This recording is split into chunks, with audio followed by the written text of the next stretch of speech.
Goldie-Locs and the Three Bears, the Harlem Edition. Once upon a time, in the lively streets of Harlem, there lived a spirited young girl named Goldie Locks. Goldie was known throughout the neighborhood for her long, golden locks that shimmered in the sun. She was curious, bold, and had a heart as big as her beautiful golden hair. People loved her for her adventurous spirit, but sometimes that same spirit got her into trouble. One afternoon, Goldie was walking through the park, headphones in her ears, vibing to her favorite tunes. She wandered farther than usual and found herself in a quiet, tree-lined street. At the end of the block stood a brownstone she had never noticed before.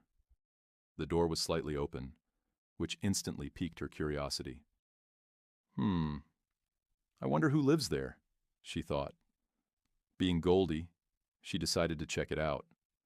She knocked on the door, but no one answered. With a mischievous grin, she pushed it open and stepped inside. The first thing she noticed was the smell of something delicious cooking in the air. Smelled like somebody's grandma had just made the perfect pot of soul food. Her stomach growled. On the table were 3 bowls of savory, oxtail, and Goldie couldn't resist. She sat down in front of the first bowl, took a bite, and immediately spit it out. Too salty. She moved to the next bowl and took a spoonful. Ugh, too bland. Finally, she tried the last bowl. Perfect, she said, smacking her lips. She sat back and ate every last bite, patting her belly with satisfaction.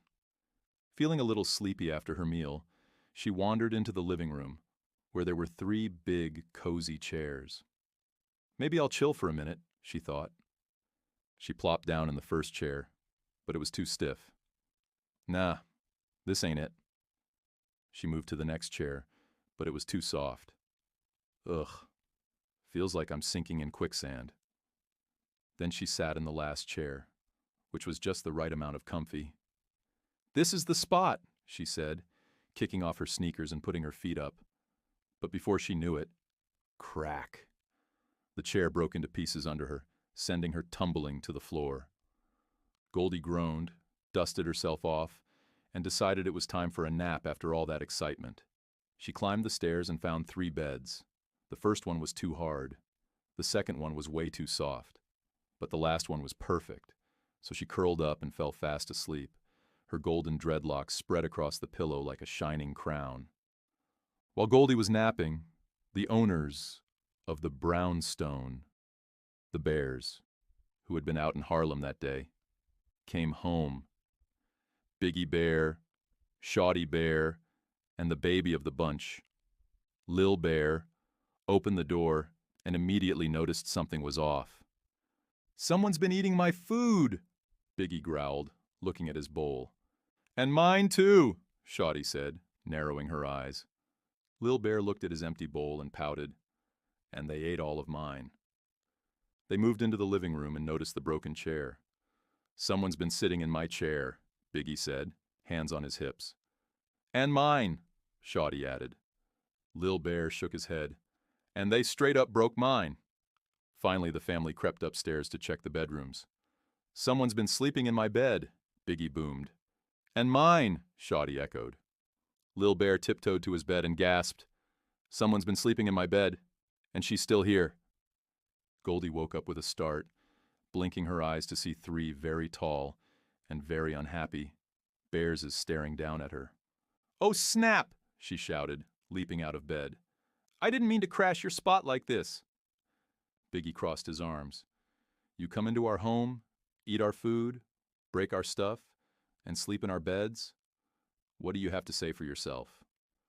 Goldie shuffled her feet and smiled sheepishly. "Y'all got the best oxtails in Harlem. I couldn't help myself." Lil Bear chuckled.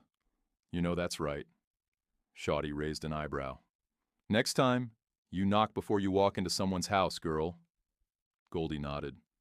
"You're right. I'm so sorry. I was just so curious and very hungry." Biggie sighed. "Curiosity is fine, but respect is better." "Why don't you stay for dinner?" Lil Bear said suddenly. We have more oxtails, and maybe after, we can all chill together. Just don't break any more chairs." Goldie grinned wide, her golden locks bouncing as she nodded. "That sounds like a plan." And from that day on, Goldie, Biggie, Shawty, and Lil Bear became the best of friends, sharing meals, stories, and adventures together in the heart of Harlem. The end.